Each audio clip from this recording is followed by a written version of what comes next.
Olá, meus amigos, minhas amigas, da Sociedade Espírita Irmã Rosália. Para nós é uma grande honra estarmos juntos mais uma vez para mais um estudo nessa noite de hoje. Queremos agradecer de coração aí o convite da casa.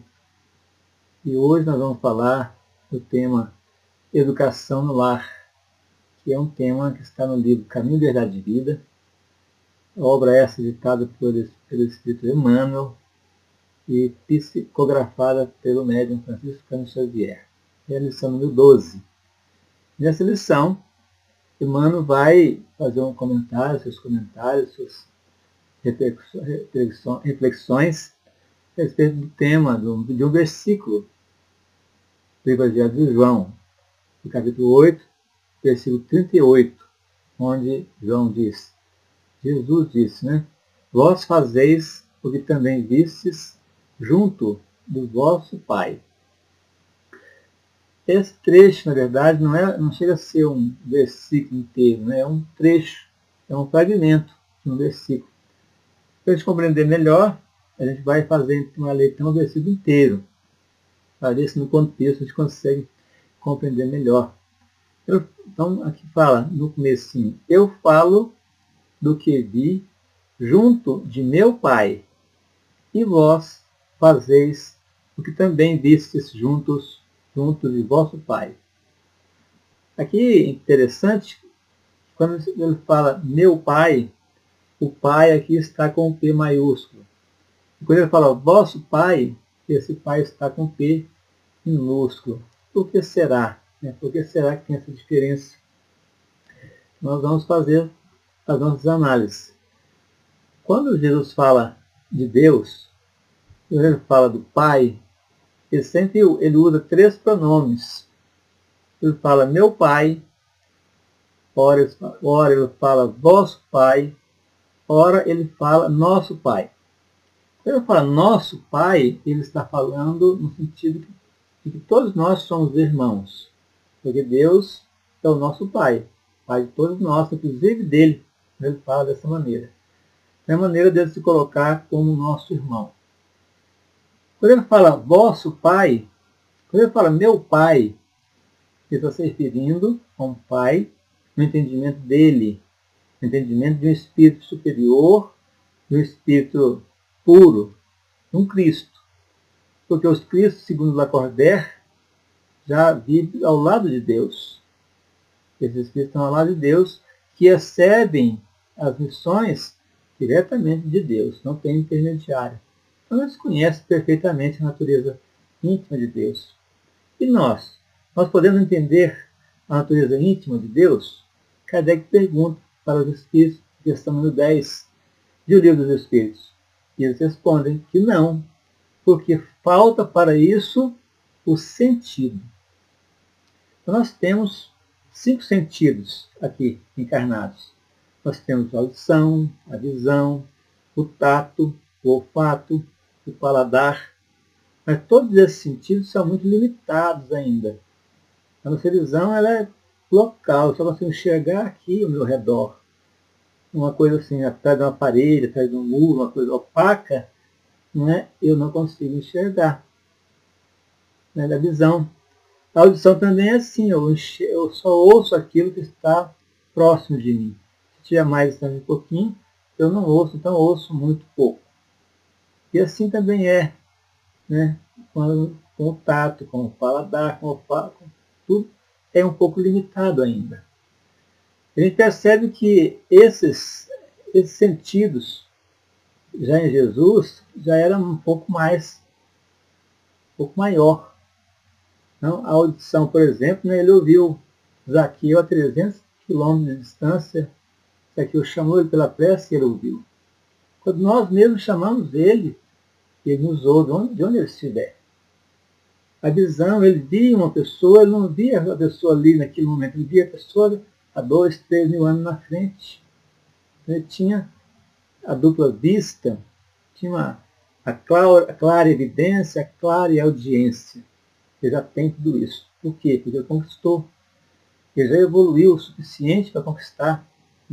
Não só esses 5 sentidos que nós temos, mas muitos outros.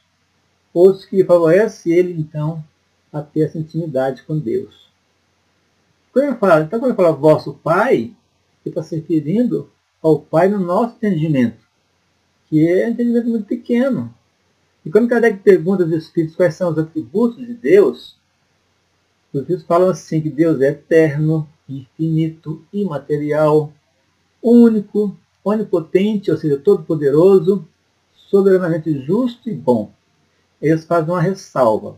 Eles dizem assim, esse é o melhor conceito, melhor conceito que a vossa limitada inteligência pode ter daquele que criou o universo. Ou seja, há muito pouco tempo atrás, para nós, Deus era o Senhor dos Exércitos, Deus era um ser primitivo, um ser que se irava à toa, ficava nervoso, porque foi assim que nós aprendemos lá no passado, na época de Moisés, que aquele povo que vivia naquela época, que era nós mesmos, possivelmente, era um povo ainda sendo selvagem, um povo muito indisciplinado.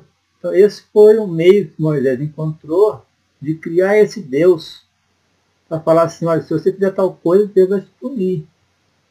E assim, até pouco tempo a gente falava isso com as nossas crianças ainda, não faz não, o Papai do Céu vai te castigar.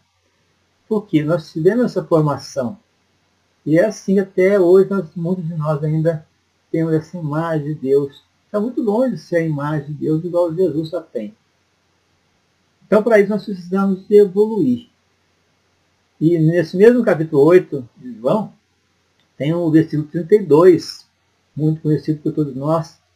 Jesus falou, né? E conhecereis a verdade, e a verdade vos libertará. Então nós estamos na Terra, é isso, para buscar a verdade, para evoluir, para progredir cada vez mais. Então, a frase é essa, nascer, morrer, renascer ainda, progredir continuamente. Tal é a lei. Então nós vamos buscar esse conhecimento, buscar esse aprendizado.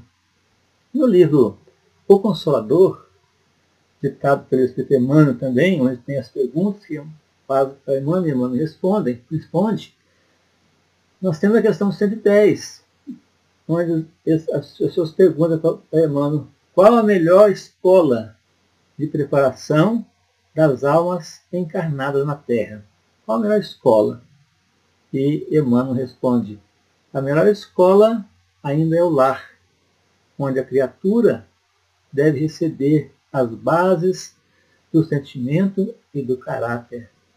O lar é essa escola. Não é a escola de simplesmente das coisas humanas, das coisas materiais. Não, é a escola de almas. Aqui nós estamos educando, não pessoas para viver uma encarnação só, não.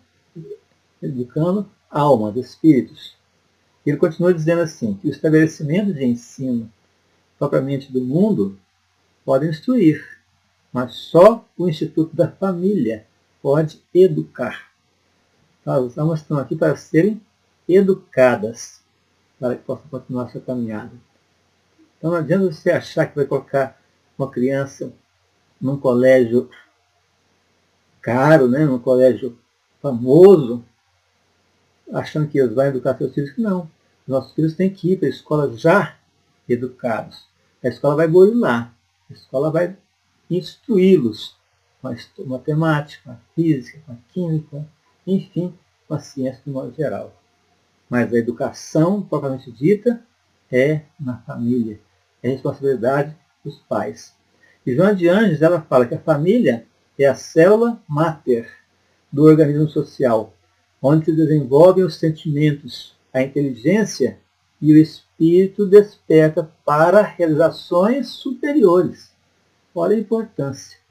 Não é ensinar apenas a contar, a ler, a escrever. Não. Nós estamos educando espíritos para realizações superiores, como diz Joana de Ângeles no livro S Família, lá no seu prefácio. E Emmanuel, então, comentando esse trecho de Jesus, desse capítulo 8 de João, versículo 38, ele fala, preconiza-se na atualidade do mundo uma educação pela liberdade plena dos instintos do homem, olvidando, ou seja, esquecendo, pouco a pouco, os antigos ensinamentos quanto à formação do caráter no lar. Então, hoje nós temos uma educação muito mais moderna. A educação de hoje é uma educação que ela vai através da psicologia, da conversa, da convivência. No passado, a educação era diferente, porque ela tinha lá os seus outros meios, meios até violentos, meios até de castigos físicos, como acontecia há 50, 100 anos atrás. Então, o objetivo de educar é o mesmo de hoje, só que os métodos utilizados eram diferentes. O que Emmanuel está falando aqui, nós não podemos descurar a educação dos nossos filhos. Não podemos delegar essa educação para terceiros. A missão é nossa, porque nós temos que formar esse caráter no nosso lar e não jogar, deixar isso, achando que os colégios, que as pessoas vão poder fazer o que é nosso trabalho. Porque senão, segundo diz Emmanuel aqui, cedo ou tarde, né, seremos compelidos a reajustar os nossos propósitos. Então, no livro no Evangelho segundo o Espiritismo, no capítulo 14, honrai vosso pai e vossa mãe, nós temos a mensagem lá de Santo Agostinho. Ele fala o seguinte: lembrai-vos que de cada pai e cada mãe, Deus perguntará: que fizestes das crianças confiadas à vossa guarda? Ele será cobrado de nós. Que fizeste das almas que eu te confiei? E aí, ele fala: se permaneceu atrasada por vossa culpa, vosso castigo será o de vê-la entre os espíritos sofredores, quando dependia de vós que fosse feliz. Então, o castigo que os pais terão de não ter educado, não ter dado para o filho um limite, uma certa base para ele continuar a vida dele, se ele se drogar, se ele se prostituir, ou coisa assim, é o sofrimento que o pai vai ter de ver tudo isso. Né? De ver o filho dele como espírito sofredor. Daí a importância de nós não deixar de educar nossos filhos, de cuidar dos nossos filhos, dar atenção aos nossos filhos. E Emmanuel fala que os pais humanos têm de ser os primeiros mentores da criatura. Mentor é aquela pessoa mais experiente, que tem condições de ensinar, de ajudar, de aconselhar.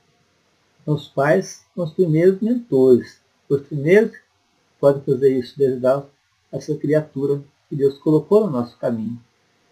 De sua missão amorosa, ora, da missão amorosa, decorre a organização do ambiente justo. Então tem que ser regado pelo amor, para que o ambiente seja um ambiente justo, todo mundo ali convivendo amorosamente. E os pais dando, principalmente, o exemplo para os filhos. Né? Meios corrompidos, diz Emmanuel, significam maus pais, entre os que, a peso de longos sacrifícios, conseguem manter na invigilância coletiva a segurança possível contra a desordem ameaçadora. Perdão. Então nós temos que tomar cuidado, né, para não nos corrompermos, para levar uma família de maneira honesta, porque nós somos o espelho para os nossos filhos. Não deixar de manter sempre, né, a nossa vigilância, cuidar dos nossos filhos, que é para nós um diamante, né, que é para nós um tesouro. Ele fala que a tarefa doméstica nunca será uma válvula para gozos improdutivos, porque constitui trabalho e cooperação com Deus. Nós somos co-criadores de Deus. Deus nos concede, nos dá a oportunidade do trabalho.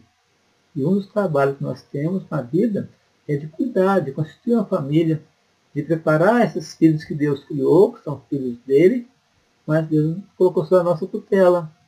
Então nós precisamos, então, né, de dedicar mais a família. Não deixar entrar somente nos gozos da vida, na sensualidade, né, no materialismo. Nós precisamos buscar, né, essa cooperação, porque nós estamos cooperando na obra da criação. Pedro de Menezes, no livro Ontem e Hoje, ele diz que o lar é a grande escola da família, em cujo seio o indivíduo se habilita para a realização dos próprios compromissos perante a lei de Deus e para consigo mesmo, na caminhada do progresso. Então, o lar, como aqui, é a grande escola, né, que nos habilita, nós, nossos filhos, toda a humanidade, né, esses compromissos perante a lei de Deus. Isso que Emmanuel fala, né, para a gente poder, né, fazer aquilo que nós vimos de Deus, no ensinamento de Deus. E Emmanuel continua dizendo já que o homem ou a mulher que desejam, ao mesmo tempo, ser pais e gozadores da vida terrestre, estão cegos e terminarão seus loucos esforços, espiritualmente falando, na vala comum da inutilidade. Então é isso, né? Às vezes nós, como já falamos, delegamos, nós não queremos compromisso, queremos divertir, queremos passear, queremos curtir a vida material, né? E aí nós estamos jogando a nossa vida numa lata de lixo, né? Nós precisamos nos esforçar, fazer o melhor de nós, o homem e a mulher, os pais. Ele fala aqui então que debalde, ou seja, em vão, improvisarão sociólogos para substituir a educação no lar, por sucedâneos abstrusos, ou seja, complicados, que envenenam a alma. As pessoas, às vezes, nós levamos tão mal, tão errado, às vezes nós comprometemos nossa família, nossos filhos adoecem, nós mesmos adoecemos, e nós temos que procurar, às vezes, até mesmo auxílio, né, especial, auxílio profissional, para conseguirmos voltar ao nosso equilíbrio. Então, Kardec fala que homem nenhum possui faculdades completas, e não somos mesmo. Nós somos espíritos imortais, e espíritos que estamos ainda em evolução, e numa escala de 5, nós estamos ainda terminando a segunda. Se fosse uma escala de 5 degraus, estariam subindo agora, concluindo o segundo degrau, para atingir o segundo degrau, que é o mundo de regeneração. Portanto, mediante a união social, né, que nós vamos então elaborar, completar aquelas faculdades que nos faltam de acordo com a convivência. Às vezes eu faço alguma coisa, o outro faz outra, e a gente vai compartilhando isso. É na sociedade. E assim nós temos que nos preparar para viver em sociedade. Por isso, né, é que nós precisamos uns dos outros. Os homens foram feitos para viver em sociedade, justamente para que nós possamos ampliar nosso leque, ampliar os nossos sentidos, pouco a pouco, até um dia alcançar as condições, a possibilidade de penetrar, né, na intimidade de Deus. E aqui Emmanuel fala, se o espírito que haja compreendido a paternidade de Deus, acima de tudo, consegue escapar à lei pela qual os filhos sempre imitarão os pais, ainda quando esses sejam perversos. Então, como diz, né, nós somos um espelho. E os nossos filhos, eles sempre nos imitam. É como tem aquele ditado, né, que diz, filho de peixe, peixinho é. Então, se nós somos bons pais, damos bons exemplos, nós estamos dando exemplo para os nossos filhos nos seguir também. Mas se nós damos maus exemplos, então nós estamos também deixando nossos filhos, né, serem influenciados por nós, e depois eles podem também ser encaminhados. Aí que vem a questão de Santo Agostinho, né? E o maior castigo que nós vamos ter é de vê-los no meio dos maus espíritos, dos espíritos sofredores. Por isso é que Pitágoras, uma pessoa, um filósofo, né, um matemático, um educador mesmo, lá do passado, ele fala que educai as crianças e não se é preciso punir os homens. Então, essa é a função do nosso lar. É educar as crianças. Fazer com que as nossas crianças sejam, amanhã, homens e mulheres de bem. Fazer com que esse espírito progrida, não somente materialmente, mas progrida espiritualmente. O que está em nossas mãos aqui como nossos filhos são espíritos, são almas. Nós não temos que pensar apenas na vida material. Temos que pensar em formar caráter, nesse espírito, para que ele possa realizar as suas grandes missões que couber a ele, que for dado para ele por Deus. Então essa é a mensagem de hoje, agradecendo mais uma vez pela atenção de todos e que Jesus nos abençoe. Muito obrigado pela oportunidade.